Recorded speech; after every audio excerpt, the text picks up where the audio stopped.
Okay. Today we will study about the constitutional design. Before we start this chapter, I want to know the previous chapter we have studied about the democracy and why democracy. In the world, there is a lots of government form, and our country accepted a democratic country, the democratic forms of government. In a democracy, why we need a constitution? Can we tell? Can you tell? No. किसी भी लोकतांत्रिक देश में संविधान किस लिए आवश्यक है, मैं आपसे जानना चाहता हूं.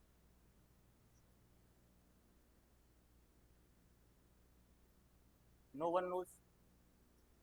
Because to run a country, to govern a country, without rule of law, we can't govern a country.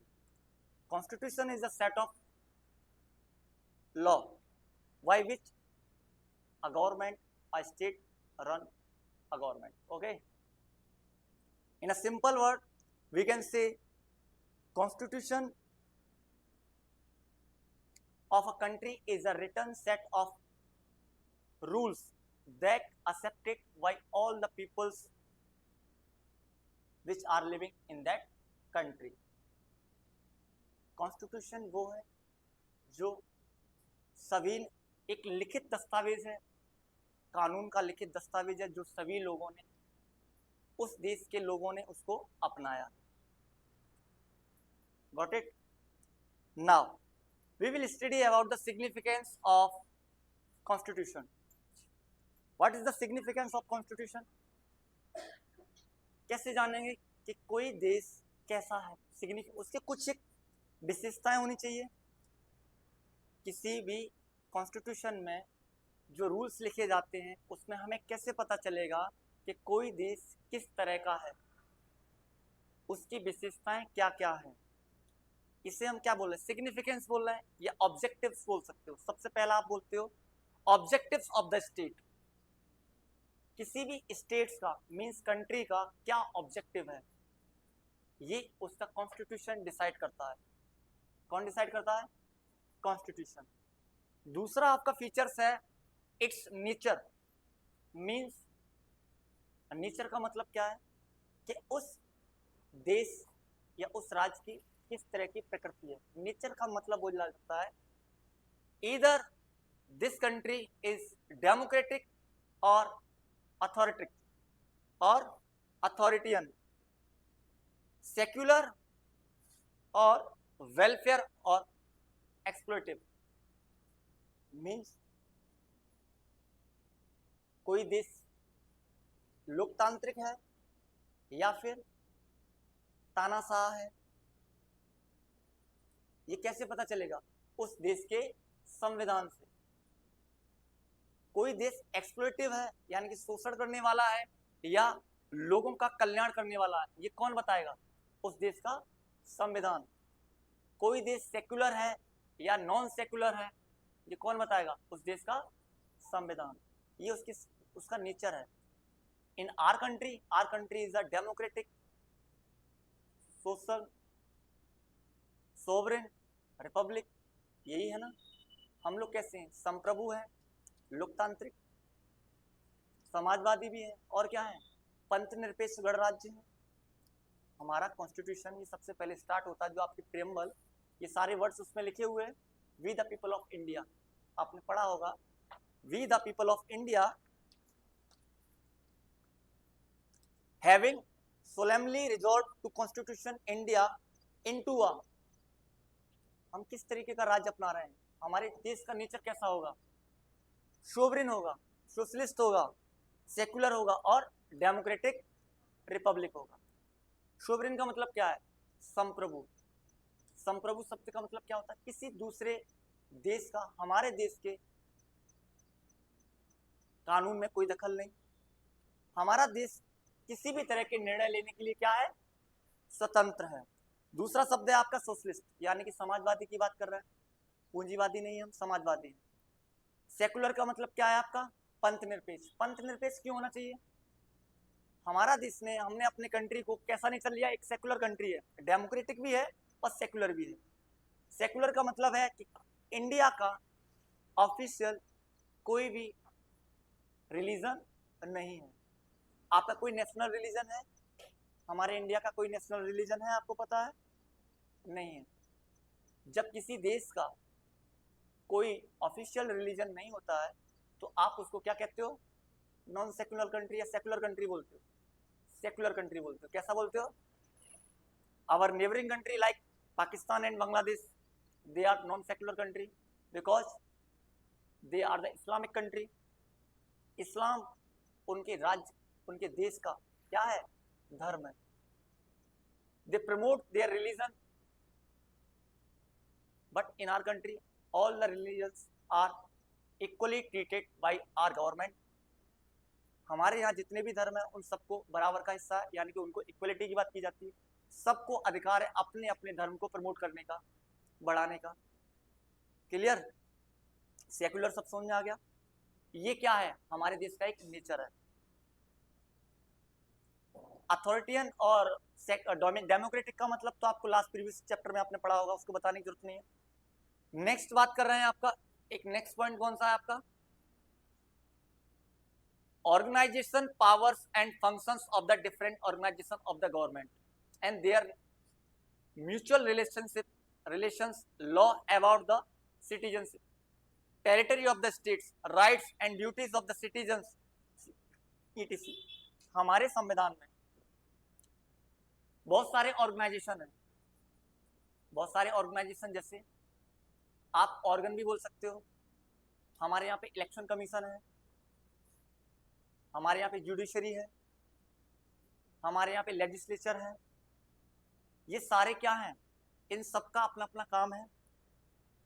ये जो आपको मैंने जो भी बताया, जितने ऑर्गेनाइजेशन के नाम दिए, चाहे इलेक्शन कमीशन हो, चाहे आपका यूनियन पब्लिक सर्विस कमीशन हो, चाहे आपका जुडिशरी हो, चाहे आपका लेजिस्लेचर हो, ये सारे ऑर्गेनाइजेशन का काम किससे पता चलता है?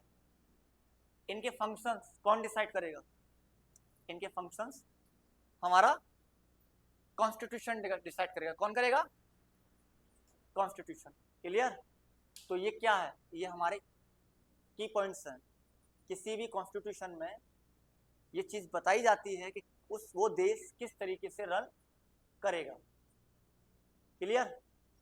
आगे हम इन्हीं को आपको पता, आगे एक एक पॉइंट्स पढ़ते हैं इनके बारे में। जैसे आपका नेचर्स मैंने पढ़ा दिया था कि किसी स्टेट्स का नेचर किस तरीके का होना चाहिए। दूसरा पॉइंट आपका क्या है? Knowledge about the nature, organisation and function of the government. मतलब क्या है? हमारी कंट्री एक फेडरल गवर्नमेंट फॉलो करती है, federal government with strong centre. इसका मतलब क्या है? इसका मतलब आपको पता है, हमारे कॉन्स्टिट्यूशन में कुछ प्रोविजंस हैं about the emergency. At the time of emergency our states has a power to make a law, but during the emergency, state emergency or national emergency, the power of making law for a particular state is transferred to the central government.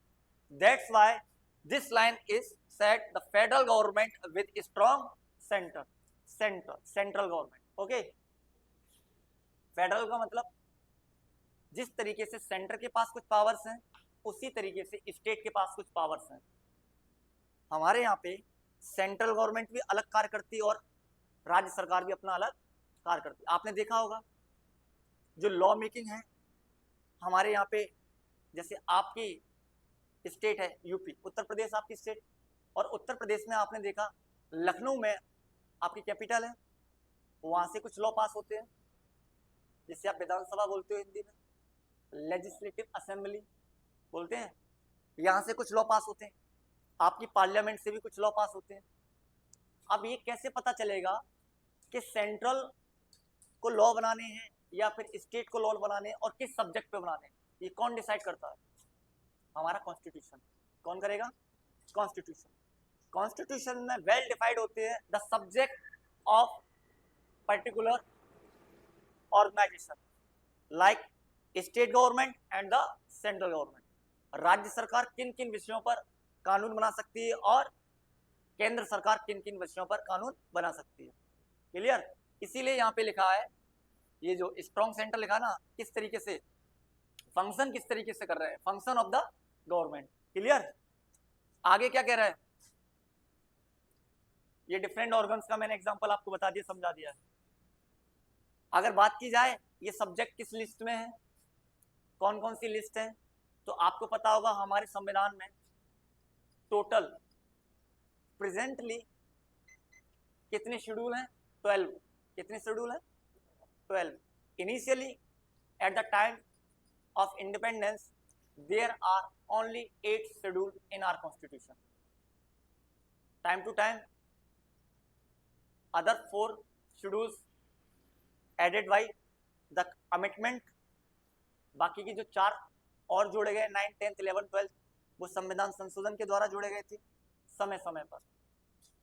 अगर चाहो तो उसको बता दूं, अभी आप चाहो तो बता भी सकता हूं, या आप नेक्स्ट क्लास में बताओ.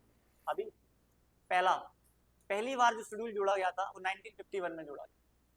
पहली बार जो आपका शेड्यूल अनुसूची बोलते हैं इसको, क्या बोलते हैं, अनुसूची. हमारे संविधान में कुल 12 अनुसूची है. आज वर्तमान में कितनी है, 12. संविधान जिस समय लागू हुआ था, देश जब आजाद हुआ, आजादी के समय हमारा संविधान लागू हुआ था. कब लागू हुआ था, 26 जनवरी 1950 को. और हमारा संविधान अपनाया कब गया था, 26 नवंबर 1949. एक इनेक्टेड वर्ड है और एक अडॉप्टेड. Got it. तो ये हमें उस समय हमारे यहाँ अनुसूचियां संविधान में कितनी थी, 8. 9वीं अनुसूची जो थी वो फर्स्ट कॉन्स्टिट्यूशनल अमेंडमेंट 1951, प्रथम संविधान संशोधन के द्वारा इस अनुसूची को जोड़ा गया. सेकेंड अनुसूची की बात किया जाए तो वो 52nd अमेंडमेंट एक्ट था कॉन्स्टिट्यूशन, और 1985 में. कब आया था, 1985. 52वां संविधान संशोधन 1985 के द्वारा इस अनुसूची को जोड़ा गया था. ये अनुसूची नंबर कौन सी थी, 10वीं. इस अनुसूची में क्या था, दल बदल विरोधी कानून. 11वीं और 12वीं अनुसूची वो आपका 73rd and 74th constitutional amendment act के द्वारा 1992 में ऐड की गई. 12 हो गई आपको. इन्हीं अनुसूचियों में अनुसूची नंबर की एक है 7. अनुसूची 7 यानी शेड्यूल 7 में आपकी भाषा, 8 में आपकी भाषा है, 7 में आपकी क्या है, पावर्स, कि स्टेट गवर्नमेंट कैसे वर्क करेगी और सेंट्रल गवर्नमेंट कैसे वर्क करेगी. उसी में आपकी लिस्ट दे रखी है जिस विषय पे उनको कोई भी कानून बनाने का अधिकार है. ये अनुसूची 7 में है. किसमें है, शेड्यूल 7. क्लियर. तो ये फंक्शन की बात आई ना, मैंने इसीलिए बताया कि ये संविधान नहीं, हमारे संविधान में उसमें लिखा हुआ है कि कोई भी गवर्नमेंट या कोई भी ऑर्गेनाइजेशन किस तरीके से वर्क करेगा, ये हमारा संविधान क्लैरिफाई करता है. क्लियर. तीसरा आप पढ़ते हो आपका guardians of the rights and the liberties of the people. एक गार्जियंस ऑफ द राइट्स का मतलब क्या है, आप सोचो, डेमोक्रेटिक गवर्नमेंट में लोग जो होते हैं they give the rights to the rulers to rules to us. हमारे ऊपर राइट्स, हमारे ऊपर ही तो वो क्या करते हैं, शासन करते हैं. और उनको ये अधिकार कौन देता है, वी गिव द राइट्स, हम लोग ही देते हैं. We elect the representatives which represent our area, our constituency. करती है या नहीं, ये लोग हमसे क्या करेंगे, इनसे हमें क्या उम्मीद हो सकती है, कानून बनाएंगे. ये कानून अपने हिसाब से बनाएंगे, देयर ओन इंटरेस्ट और the peoples of the countries. In democratic country government work with the in the interest of the people, not himself. Okay. Individuals interest नहीं होते यहाँ पे, किसके इंटरेस्ट होते हैं, पीपल्स के इंटरेस्ट पे काम किया जाता है. अब पीपल्स के इंटरेस्ट पे जब काम किया जाएगा तो आपको पता होना चाहिए कि हमारे कुछ राइट्स हैं जिसे आप फंडामेंटल राइट्स बोलते हो. No government can exploit their fundamental rights और मिनिमाइज देयर फंडामेंटल राइट्स. आपके जो फंडामेंटल राइट्स हैं वो कोई भी सरकार या कोई भी ऑर्गेनाइजेशन ना तो कम कर सकती है ना ही छीन सकती है. एडअप कर सकती है, जोड़ सकती है उसमें. ये कैसे पता चलेगा? ये पता कैसे चलेगा ये फंडामेंटल राइट्स कौन से हैं? ये कौन बता रहा है? ये हमारा कॉन्स्टिट्यूशन बता रहा है. कौन बता रहा है? कॉन्स्टिट्यूशन. हमारे कॉन्स्टिट्यूशन में ये राइट्स गिवन है. Some fundamental rights, some basic rights, जिसे हम फंडामेंटल राइट्स बोल रहे हैं. इनिशियली कितने थे वो? 7. आज कितने हैं? 6. Currently 6. Number 1, right to equality, right to freedom, right to against exploitation, right to religion and cultural. आगे क्या कह रहे हैं? Right to constitutional remedies. और जो 7वां था वो आपका था right to properties. That will be remove by 78 constitutional amendment 1978. 44 से संविधान संशोधन 1978 द्वारा संपत्ति के अधिकार को एक कानूनी अधिकार बना दिया गया. ये पहले क्या था? फंडामेंटल राइट्स, जो आपके लिखे ना बेसिक राइट्स. अब लिबर्टीज ऑफ द पीपल्स, ये क्या है? इतना तो पता होना चाहिए कि कुछ बेसिक राइट्स हैं और उन राइट्स का हमें क्या करना है? प्रोटेक्शन करना है. अब ये प्रोटेक्शन कौन दे रहा है? हमने संविधान में पहले से ये लिख दिए हैं और ये संविधान हमें क्या दे रहा है? प्रोटेक्शन दे रहा है. कैसे? राइट टू कॉन्स्टिट्यूशनल रेमेडीज, जो आपका संवैधानिक उपचारों का अधिकार है, उसके थ्रू आप अपने राइट्स के अगेंस्ट अगर कोई भी गवर्नमेंट वर्क करती है तो आप कोर्ट में जा सकते हो. Article 32 for the supreme court and article 226 for the high court. Okay, next, check on the misuse of powers. अब कोई भी government the interest of the peoples work in the interest of the against interest of the peoples. अगर कोई government लोगों के interest के खिलाफ काम करेगी तो कैसे पता चलेगा? If they work to exploit the rights of the individuals या some communities, there is lots of communities lives together, lots of groups lives together. अगर कोई गवर्नमेंट किसी एक पर्टिकुलर ग्रुप का, समुदाय का अगर को एक्सप्लॉइटेशन करेगा तो उसको चेक कौन करेगा? पता तो होना चाहिए. इसके लिए संविधान में हमने कुछ एक बेसिक राइट्स रखे हैं, कुछ एक ऐसी ऑर्गेनाइजेशन बनाई है जो इसको चेक करती हैं. इसके लिए क्या है आपकी? जुडिशरी. क्या है आपकी? न्यायपालिका. ठीक. Different organs of the governments are also bound to exercise their powers according to the provisions made in the constitution. Means different organisation है. आपकी कानून बनाने वाली संस्था अलग है, लागू करने वाली अलग है, यानी एग्जीक्यूटिव पावर्स, लेजिस्लेटिव पावर्स, ये दोनों हैं. अब जब ये वर्क करती हैं, when they work at the time of making any loss, any rules, they do not misuse their work,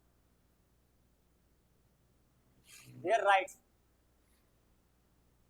आप लोगों के कोई भी अधिकारों के खिलाफ ये ऑर्गेनाइजेशन कार्य नहीं कर सकती. अगर करती हैं तो कैसे पता चलेगा? आपके फंडामेंटल राइट्स के अंदर से आती हैं तो आपके कानून को एक और ऑर्गेनाइजेशन है जिसको आप बोलते हैं जुडिशरी, न्यायपालिका, वो चेक कर सकती है. क्लियर?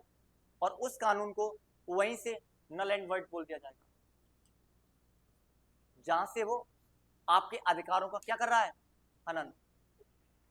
आपके राइट्स का एक्सप्लॉइटेशन हो रहा है, वहीं से वो कानून क्या हो जाएगा? नल एंड वॉइड, असंवैधानिक. कैसा हो जाएगा? अनकॉन्स्टिट्यूशनल.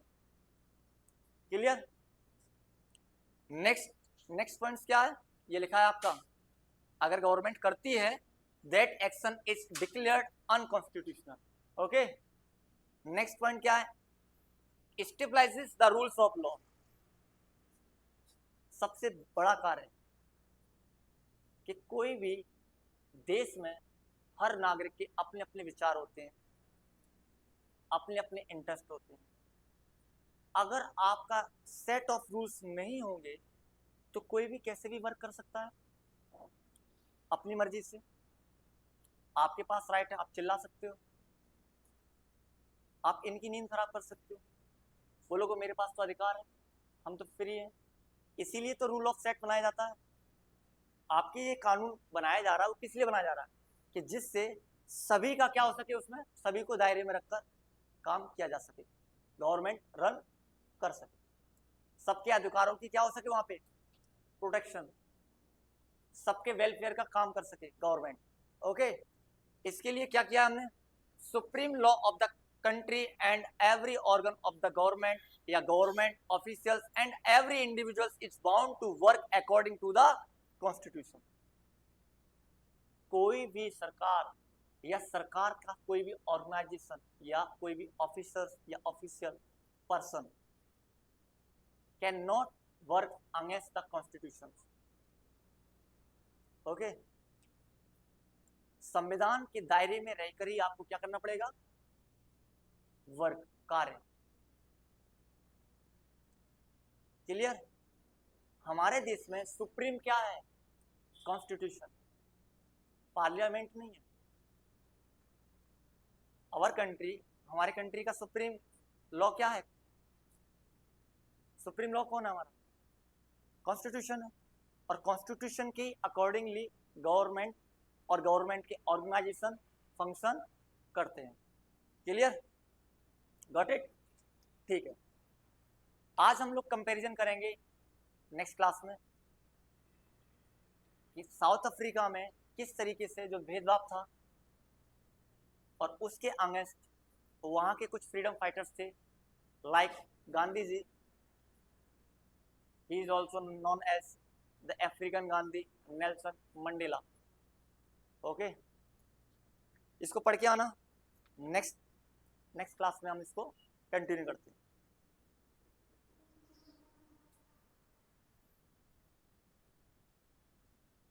हो गया?